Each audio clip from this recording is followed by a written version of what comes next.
You ever seen a man rewrite the rules of the sport in real time?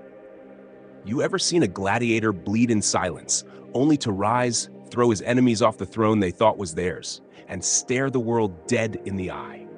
Ladies and gentlemen, Mugello didn't witness a race on Saturday. Mugello witnessed a message spelled out in speed, in scars, in vengeance.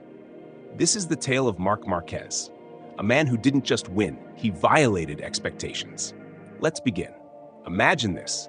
24 machines lined up on the grid, engines screaming like a pack of wolves. But there's one beast among them that doesn't bark. He bites. Pole position, lap record, 144.169, 100 pole positions across every category ever invented. Marc Marquez didn't just park that Ducati on pole, he cemented a legacy in stone. And then, bang, lights out. But destiny doesn't hand you glory wrapped in ribbon. Marquez, the master of the launch, botched it, his left hand frantically adjusting something on the handlebar. Some glitch, some demon, some unexplained force snatched him from P1 to P4 in a heartbeat. Other men panic in that moment. Marc smiles, because pain is his fuel, doubt is his nitro, and chaos? Chaos is where Marc Marquez becomes God. Chapter 2, Kill Shot Mode activated. Turn 1. The beast drops into fourth. The wolves lick their lips. They think he's vulnerable. But what they don't know is that Marquez was born inside the eye of the storm. When you put him in the trenches, he doesn't flinch. He sharpens his blade. Turn 2. He eviscerates Fabio Quartararo like a hot blade through cold flesh. By lap 2, he's locked in a 3-wide knife fight with Pecco Bagnaia and his own brother, Alex Marquez, down the Mugello Straight. 3 Ducatis. No prisoners.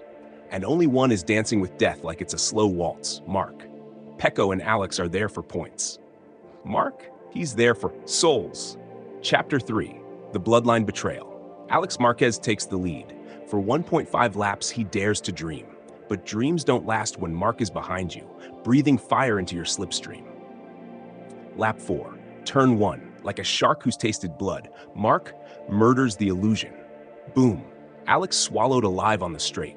Pecco already shoved aside a lap earlier at turn 4, like a side quest that wasn't worth finishing. Marc doesn't just pass, he demolishes. The Mugello crowd, 80,000 strong, gasp in awe. But behind the fences, they're scared, because what they're watching isn't sport, it's execution. Chapter 4, Once a God, Always a God. From lap 5 onwards, there's only one rider on screen. Everyone else is just at his mercy. Marquez starts stretching the gap like he's pulling their souls out lap by lap. Pecco Bagnaia tries to chase, but every corner tells him the truth. That GP25 under Marquez is a scalpel. Under Pecco, it's a rusty spoon. Alex Marquez clings to second, watching the number 93 disappear like a shadow at sunset. By lap 11, it's done. 12 points, 1.441 seconds of daylight, 8 wins in 9 sprints. This is no longer a title race. This is a coronation by destruction.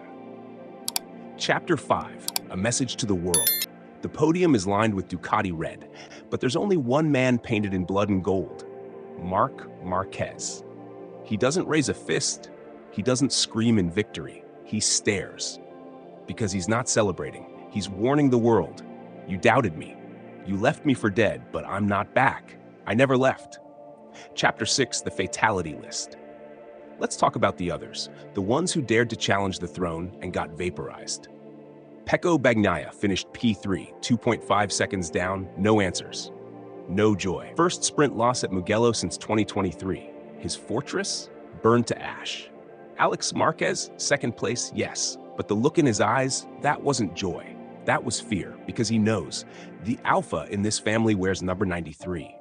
Maverick Vinales, the KTM assassin, the wild card, finished just behind Pecco, but never even caught a glimpse of Marc after lap 3.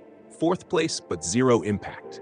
Fabio Quartararo started strong, faded harder. From podium challenger to 10th, Yamaha gave him a wooden sword and sent him to a gunfight. Pedro Acosta, rookie hype, crashed again. End of lap 1. Mugello chewed him up and spit him out. The kid's fast, but this ain't Moto2. This is the Coliseum.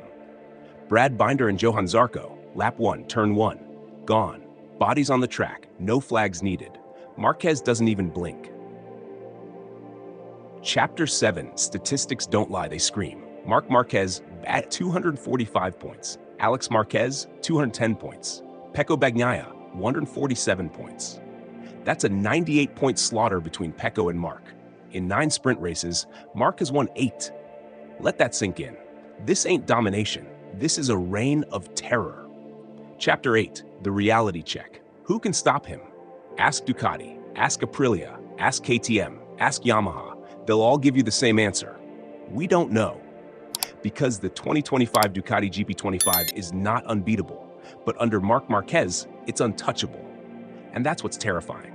Marc is not winning because the bike is perfect. He's winning because he's broken the sport's logic. Injuries?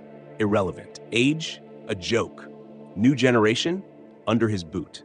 Chapter 9, The Cold War Inside Ducati. And Pecco? Oh, Pecco, the 2-time champ, the golden boy, now a ghost in his own garage. Marc doesn't need your data.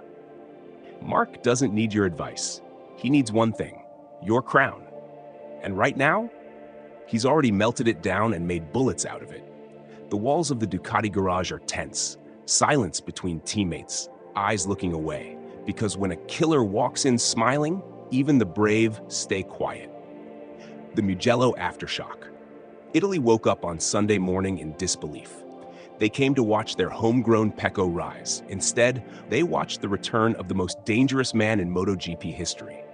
Marquez didn't just win the sprint, he set fire to the script. There are no heroes left, only survivors. Chapter 11. Sunday is coming, and so is hell. As the curtain closes on Saturday's carnage, there's only one question hanging in the air. If Marquez did that in the sprint, what happens when they give him 23 laps? Because for most riders, Sunday is race day. But for Marc Marquez, Sunday is judgment day. Guitar riff fades.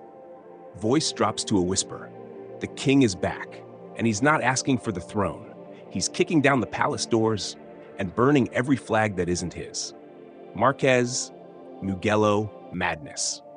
This ain't just MotoGP anymore. This is a one-man war.